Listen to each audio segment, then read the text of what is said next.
Today's scripture is the scripture that I preached on yesterday, so this will sound familiar if you've already heard my sermon. Again, we're in Joshua chapter 5, verses 13 to 15. The Israelites have crossed over the Jordan River. Jericho is about 4 miles west of the river.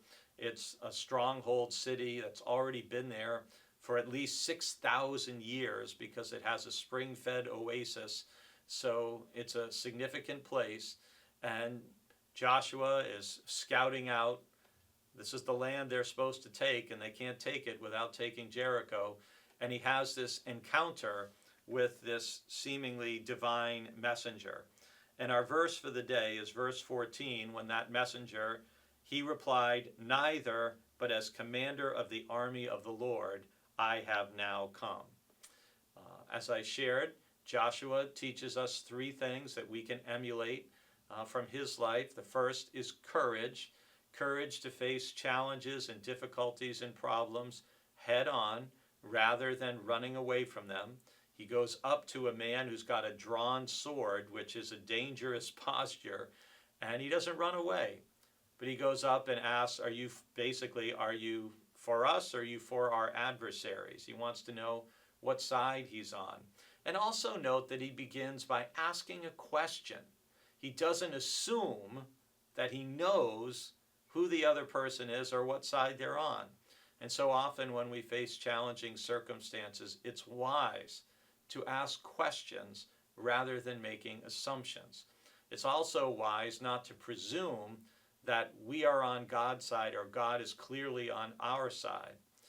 Faith and religion have been manipulated for thousands of years by leaders who use that to stir up support and emotion among the masses of people to accomplish their goals, which often have a lot more to do with power and greed than they do with sincerely spreading whatever particular faith they're espousing.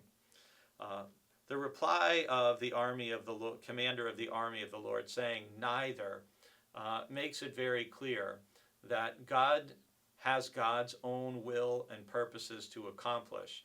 And our task, like Joshua, who falls on the ground and asks, "What do you command your servant, my Lord?" Our task is to try to discern how do we help support what God is trying to accomplish.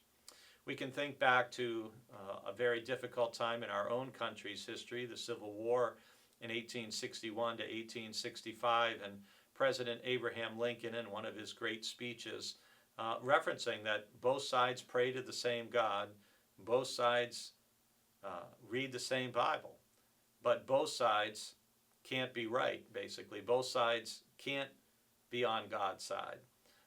And our task is to try to discern as best we can, based on what we shared yesterday, that we know we worship a God of justice who looks out for the orphan, the widow, the stranger, a God who doesn't take bribes and who doesn't favor the most wealthy. How do we courageously, humbly, and obediently serve that same God today?